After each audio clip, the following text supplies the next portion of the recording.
Hi, welcome back to the second part of Cambridge Inside Out. I'm Judy Nathans. And I'm Robert Winters. And So, we were just yeah, walking. doing our life, but not life review. This is your life. City in review. Yeah, Cambridge, this is your life. Highlights, yes. Yeah.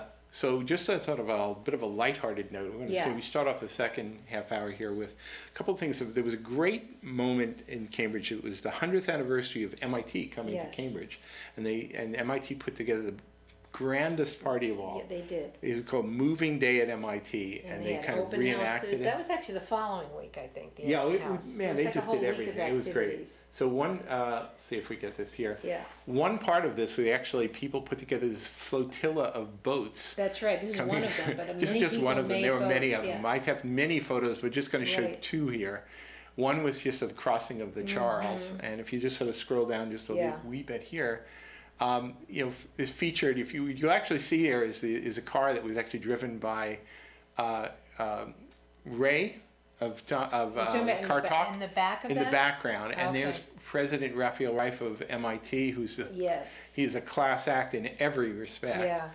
And our good friend Martha, who is actually playing a suffragist from the teens from 100 years ago, who was in full costume there. Yeah. It was just a wonderful thing. Yeah. I could have shown wonderful photos of Mayor Simmons, who was glorious in red that day. It was just great. Even it was a rainy, drizzly day, and it didn't matter a bit. Yeah, it was you did just the great. nighttime activities. I did that as well. I passed on that. Oh, it was a wonderful, wonderful time. Great institution. Yeah. Actually, I'm just noticing a quick little note here. We're just going to rattle off a few of these things here. In the sort of changing elections kind of aspect of things, there was a proposal for a voter guide for municipal elections. Right? I don't know if that's actually going to happen, but it might happen in some form or another next year. It should be online. It should be. Speaking of elections, one thing I had the privilege of actually doing the vote tabulation for the Cambridge Ridge and Latin First PR School election, right? had actually decided to elect all their student government representatives, including the student reps on the school committee, using ranked choice voting and proportional representation. Well, not proportional. Actually, it would have been, but it was to elect single seats, right? Right. And I ran the election, and it was what a great thing that they did. It was a nice civic lesson. Apparently worked really well, so that was pretty great. There were a few bike paths and things that opened up of some significance. There was the Waverly Connector. Yeah. We were actually at that, the grand opening. They opened up the first section of the Grand Junction little bikeway. Did you go to that? I didn't go to that. I was there. And though it's not open yet, it won't be for a few years, the work continues on the Watertown branch that runs along the edge of Fresh Pond. And the city acquired some parcels to help try and connect that over toward Danning Park. What do you mean the water? Oh. Yeah, the old railroad that runs there. Yeah, they're going to turn that into a path, and hopefully we'll see pieces of that appear in the next year or so. Cool. That's largely something that's being built by the DCR, but Cambridge owns some sections as well, and they'll do their part. Which side of Fresh Pond? The one it's runs right between Fresh Pond Parkway. No, it runs right between Fresh Pond Parkway and the treatment plant. There's the railroad right there. Okay. But there is a bike path. Well, I guess it's around the reservoir. Right. So, but the thing is that then it goes into the bike. Right? So this will actually continue all the way to connect to an existing path going into Watertown. Oh, cool. Yeah. No. There's a lot of nice initiatives happening of that sort here. Another thing that happened in election-related matters was not to obsess on elections, but I guess I do that sometimes. The city agreed to go whole hog on early voting. The full 11 days, 5 locations, and whatever. Yeah. Yeah. I mean that was enabled by the state. You have a chart about state that, don't you, somewhere? Get to that maybe. Yeah. But that was a big thing that was only applicable for not for the primary election in March, but for the and not for the state primary in September, but for the federal election in November. And it was very well utilized. I think nobody expected to get over 20,000 people voting early. Is that what it was? Yeah, or in the vicinity of 20,000. That was something. There were other things, again, just obsessing a little more on elections. There were proposals for voter reward options for municipal elections. Essentially, if you vote, you get you win a lottery. I don't think that ever went anywhere or will go anywhere. No. There were other calls for campaign finance reform and publicly funded municipal elections. Not so sure that's going to ever happen, but But it's an ongoing discussion. But you had testified regarding at least have a voluntary cap. Yeah, I mean, I had some alternate then you can proposals, but And then if we'll people see. go over it, then people can say, oh, well, gee, Yeah, why are they spending so much? Yeah, it's a conversation that'll carry into 2017, so it's definitely. part of looking back. Yeah. It's definitely part of looking ahead.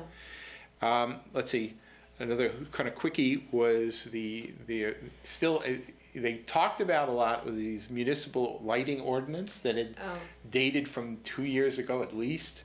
That's still sort of pending. We'll see where that goes. There is a whole report, but it's not. It's being tweaked. But right? something will happen in 2017 that will regulate things like outdoor lighting in one form or another. Right. It got very politicized. There were two very prominent eminent domain takings. The city doesn't usually do eminent domain takings. I only know about one. Which one? Well, one was a friendly taking where they took 859 Mass Ave, which is the old Chamber of Commerce building.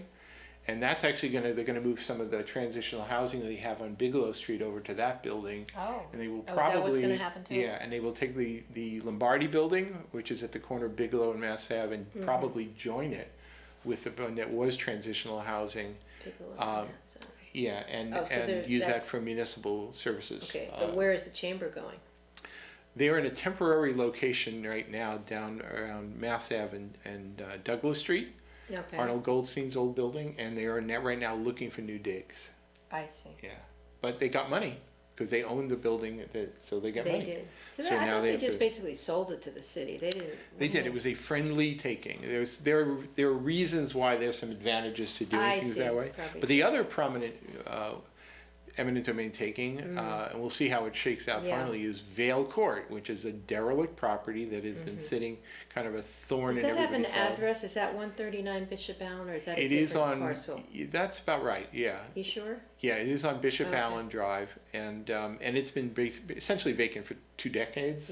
Long time. And so that was not a friendly taking. Yeah. But there were repeated city council orders asking the manager to do it, and eventually it happened. Yeah. We'll see how it ends up being settled. Is that being legally challenged? It is being legally challenged, and we'll see. Not so much a taking. I don't think you can really challenge that, but the price. That is challengeable. So when you take something, you offer a price. You That's basically right. assess it, and then you say, this is how much money we're giving you, and there you go. Right. But then you can challenge it. Right. So I consider that to be a very significant thing. Craig Kelly had and others, but really Craig Kelly, I think, is the main person who had a big initiative on these Airbnb. regulating of short-term rentals. Right. You know, finding something. Many of these things are initiatives that are happening in places like Boston Everywhere. and elsewhere too. I mean, everything that we get stuck, not stuck on, but actually explore is happening in Seattle, Chicago. Yeah. You know, development. Income equality, all that stuff. Yep. And So- Airbnb and Yeah, sure. Uber. So it was very much a discussion in Boston.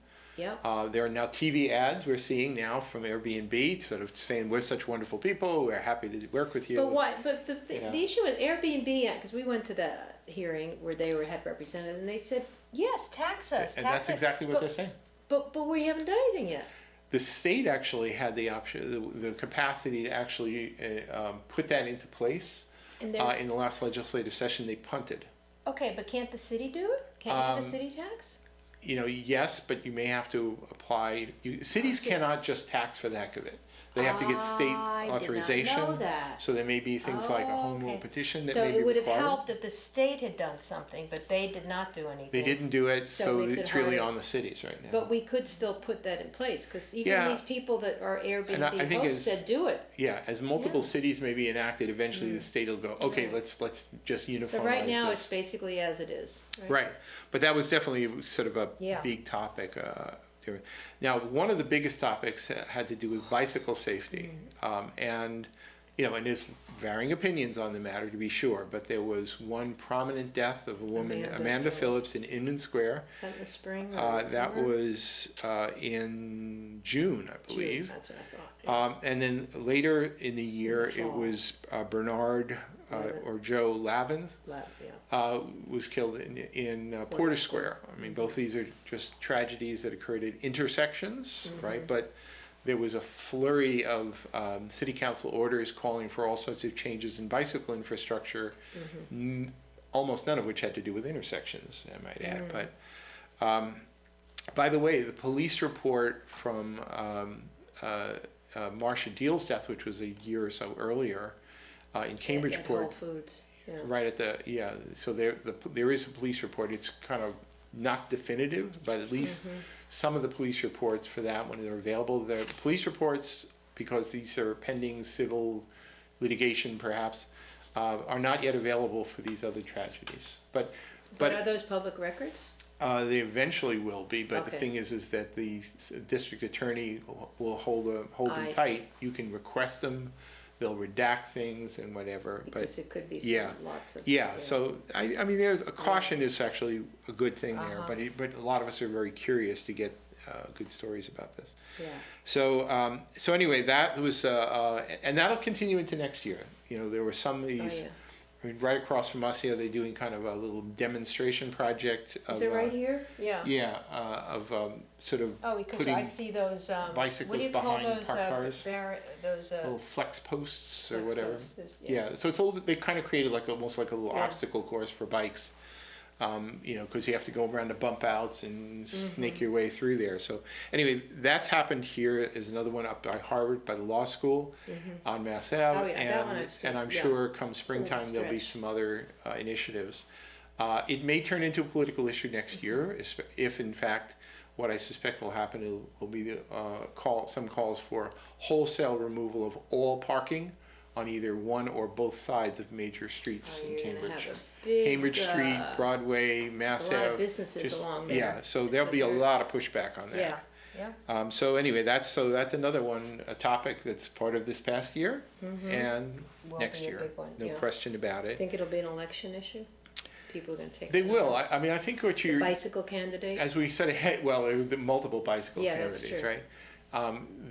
There's as we shape up into 2017, I certainly expect that there will be it'll be another one of these shows of we are the true progressives and we want to do this and do that, and I'm sure bicycles and energy and a lot of these things Yeah. and climate change or whatever are going to be really, really front and center in some of that rhetoric, to be sure, right? Speaking of roads, also there was state enabling legislation to permit cities and towns to lower speed limits from the Right. standard 30 for thickly settled areas Right. to 25, Yeah. and 20 for special safety zones. Right. Somerville, Cambridge, Boston, and I'm sure other cities are going to have already adopted this. That's a good one. Yeah, I think it's okay.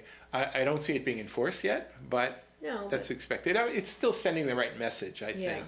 And let's face it, if it's posted 25, people may go 25 to 30. But they're not going to be going. It's less likely they'll be going 45 and hopefully. 50. Yeah. We hope, right? Wow. Yeah, that's crazy. Yeah. So anyway, that was definitely a big piece of discussion, various iterations. Kenneth Salim took over as new superintendent of schools on July 1st. That needs to be it's not noted, that long I ago. think. Oh. No, not really. I mean, he had been chosen Right. the previous year, Right. but Right. it was a long transition period. A big topic of discussion in both city council meetings and its ordinance committee and housing committee and soon to be ordinance committee was inclusionary housing revisions to go from And they're 15% nominal, which was 11.5% real net, up to Yeah. 20% net, which Right. is really pushing the envelope. Is there any other city that Is it- does that? no. Boston was trying to push. Nothing close to that. No. And I think it'll be, there'll be a very short transition where it'll be more like 15% net and then 20% by the middle of next year. So when something does, in that- is that finalized?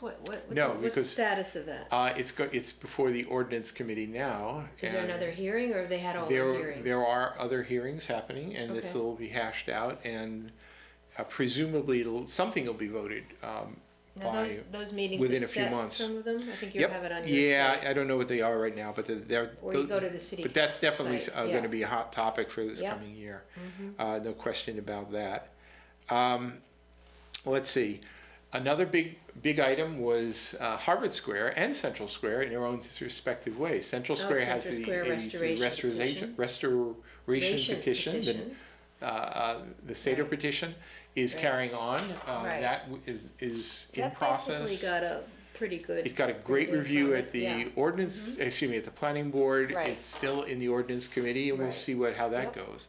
Meanwhile, up the street in Harvard Square, Yeah, that, there was controversies about the Harvard Square kiosks. Some people Mm-hmm. didn't like one of the proposed kind of sleek designs.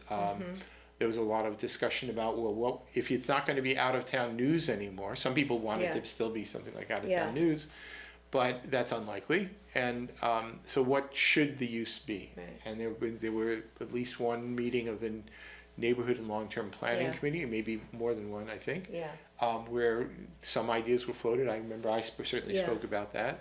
When you say sleek designs, I didn't see any architectural drawings for that one. So there are was there? at least one, Really? and it was Did it pretty much eliminate the brick or? no. The brick stayed, but the thing is the clutter from the book from Yeah. the out of town news where they closed off what were once Yeah. historically windows and entryways Yeah.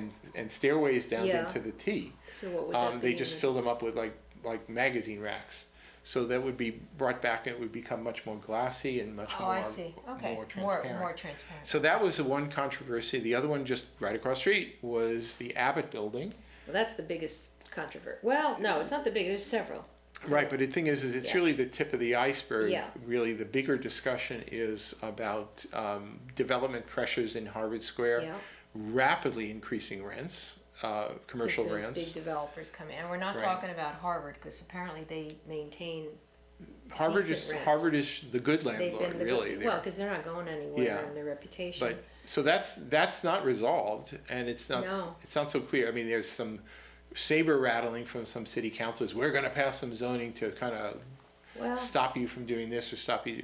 We'll see what that's actually the happens. only thing they actually can do, right? They can't tell you what. The what city was the council thing about cannot the- prescribe who you can rent to. But They what cannot about that prescribe table of rents. uses thing that you had brought up? That's Now another that- matter. It's maybe a little bit of a subtlety, but the thing Yeah. is, there was a study about that. Fundamentally, just to do Yeah. the short version, Right. where I think as we head into next year, there will be discussion Mm-hmm. coming with city council and certainly within community development department about Mm-hmm. modification of table of uses in various commercial zones. So they can actually tell.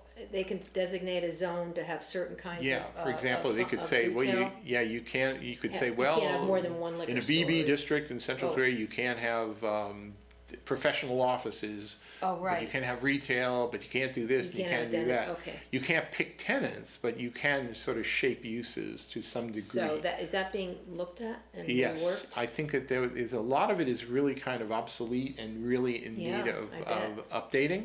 But they better do it fast because well, these you know, places are moving in. Honestly, right? in a funny way, this onslaught of petitions for medical marijuana dispensaries is actually triggering some interest in this. Sure. And now with recreational marijuana, Yeah, it's a even lot of more. cities and towns are going to say, no, Right. we don't want this. So how do you Cambridge is not control going to that? say we don't want this. So Yeah.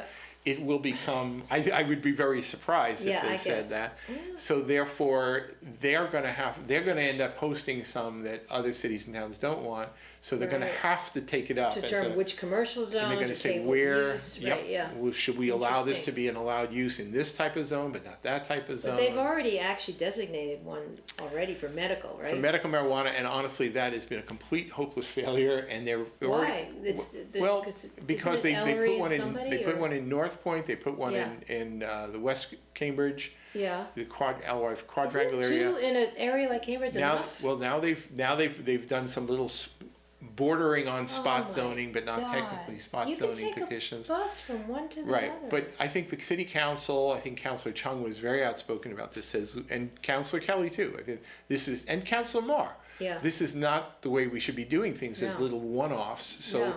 now they are very much, it is a city council petition that is now looking to Actually cite basically make these- medical marijuana dispensaries an allowed use in existing zones rather than having to go do one-off Oh, I see what you're saying. individual so petitions. In other words, So they do, special, they're okay. trying to do it right now. That's a good idea. But this is gonna be, I pretty much can guarantee this will be a discussion for Yeah. 2017. Mm-hmm. All right, so let's see, let's mention, we did the old-time baseball game up at Well, St. you- Peter's I Field didn't in go. August. Yeah, Always go to that. yeah. Louis DiPasquale became city manager as the year Right, went we know down. that, we We all always- mentioned yeah, that yeah. here. And let's see, so where are we going now? We have Again, a little bit of looking back, a little bit of looking ahead. I was not so long ago at a council meeting where they were talking about increasing permit parking fees. Right. Which I'm just mentioning it out here, not to obsess on it, but I think it's sort of part of a trend there's two different schools of thought. One is sort of a little bit of freedom and flexibility. The other one is we must solve the climate change problem by putting harsh restrictions on people. That's a debate that's going to, I think, carry on. Mm-hmm. So if somebody says, I'm not going to name names here, but there are some elected officials who have very much said we think that the permit parking shouldn't be $25, it should be $400. Well, they didn't actually say that. No, they've privately said that. But the thing is that, and now they are certainly talking about doubling it. Whether that even happens or not, we'll see. But I think that'll be part of the discussion. To what degree they'll have, just like what they do with the tax or the excise, there'll be an abatement. If you can't afford it. I know. But the thing is, I definitely kind of link ideas about trying to remove all parking on Broadway or Cambridge Street and Mass Ave with a dramatic increase in permit parking fees to force people, well, not force, but give incentives for people not to own cars. Or not to use them in certain areas. I guess London has had this awful pollution problem. If you own one, you'll have to store it somewhere. Right, so removing all the parking might become a bit of an issue. Yeah. Anyway, it's definitely something that'll be carrying on as we head into this coming year. So let's see. So we chose Louis. All of that happened here. So who's coming up? Who's interested? Right. Okay. So let's get on to that here right now. Here, there's many other things that we could certainly talk about. You thought you got through a whole election year. Well, we got another one coming up. This is an interesting thing.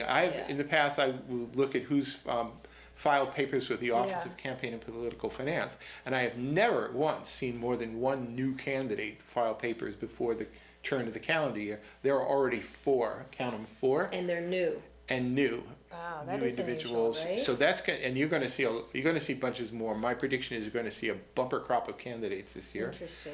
There will probably be the Mazin type of grouping, his slate, because he tried last year. Yeah. Well, they are their own thing. And then there will be the Cambridge Residents Alliance crowd, where there's some intersection. Do you know anything about some of these people? Not exactly, but maybe we'll just put a few of them up here. Well, I know Quentin.